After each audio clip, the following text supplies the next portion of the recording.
তাহলে main stream commercial সিনেমার আবার কামব্যাক হলো। কেন এই কথাটা বলছি?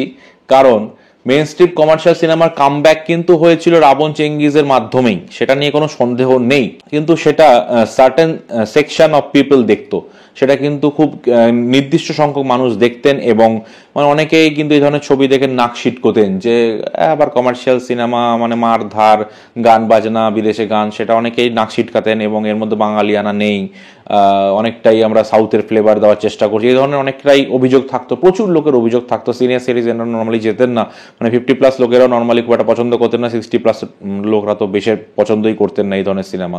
এবার কিন্তু ব্যাপারটা পুরোপুরি ইউটার্ন হয়ে গেল। বুমেরাং কিন্তু 8 থেকে 80 সকলের মন জয় করলো, এবং এটা কিন্তু দারুণ একটা ব্যাপার। প্রত্যেকটা লোকের খুব সুন্দর ফিডব্যাক।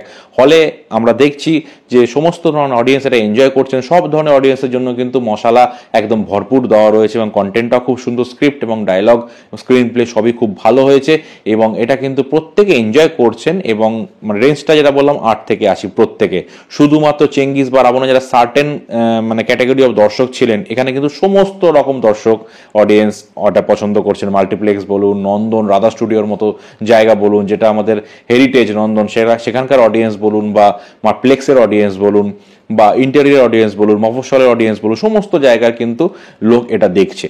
এবং এটা আমি এটুকুই বলবো যে এই ছবিটা কিন্তু যেহেতু অ্যাকসেপ্টেন্স লেভেলটা খুব ভালো হয়েছে সব দিক থেকে, সমস্ত রেঞ্জ অফ পিপল থেকে, সেটাই আমি বলবো প্রপার মাস সিনেমার কামব্যাক। আমি কিন্তু ইয়েকে বলবো না, রাবণ বা চেঙ্গিসকে আমি কিন্তু প্রপার কামব্যাক বলবো না, বা প্রপার মানে দুর্দান্ত একটা কিছু ব্যাপার আমি বলবো না।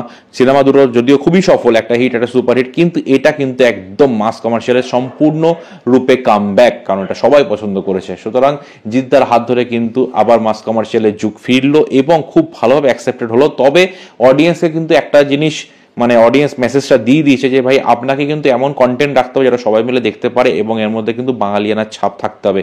এটা কিন্তু একটা বাংলা নাটক পুনরায় রবি রায় থেকে ইন্সপায়ার্ড, এবং সমস্ত ক্যারেক্টারগুলো নেক্সট ডোর বয়, নেক্সট ডোর গার্ল এরকম টাইপের। জিৎ কিন্তু সুপারস্টার জিৎ হিসেবে তাকে দেখা যায়নি, তাকে কিন্তু একটা পাশের বাড়ির ছেলে হিসেবে দেখা গেছে। ওই জন্য কিন্তু অ্যাকসেপ্টেন্সটা অনেক বেশি হয়েছে। জিৎ কিন্তু অনেক স্পেস দিয়েছেন সবাইকে, ডিরেক্টর থেকে শুরু করে সমস্ত আর্টিস্টদের, গল্পটাকে বেশি প্রাধান্য দিয়ে। সুতরাং এরকমই কিন্তু হওয়া উচিত বলে আমার মনে হয়। গল্প যখন তৈরি করবেন পরবর্তীকালে মানে মাস কমার্শিয়াল সিনেমা নির্মাতারা অবশ্যই এই জিনিসটা ফোকাস করা উচিত যে সমস্ত ধরনের অডিয়েন্সকে ইমপ্রেস করতে পারবে, এবং অবশ্যই তার মধ্যে আমাদের একটা বাঙালিয়ানা ছাপ থাকবে। সাউথের মানে ফ্লেভার দেওয়ার চেষ্টা করার কোনো প্রয়োজন নেই, ওই লেভেলের অ্যাকশন করবো, ওই করবো, দরকার নেই কিছু, কারণ আপনারা 3-4 কোটি বাজেটে সেই লেভেল ম্যাচ করতে পারবেন না, শুনতে খারাপ লাগলেও পারবেন না। ওই জন্য যেটা আমাদের স্ট্রেংথ, যেটা আমাদের নিজস্বতা রয়েছে, সেটা দেওয়াটাই আমার মনে হয় বেটার। তাতে অডিয়েন্স কিন্তু লুফে নেবে এবং খুব ভালো চলবে। আপনারা যদি একমত হন অবশ্যই লাইক কমেন্ট করে জানাবেন, এবং ভিডিওটি ভালো লাগে সাবস্ক্রাইব করে পাশে থাকবেন। ধন্যবাদ, দেখা হবে নেক্সট ভিডিওতে। বাই।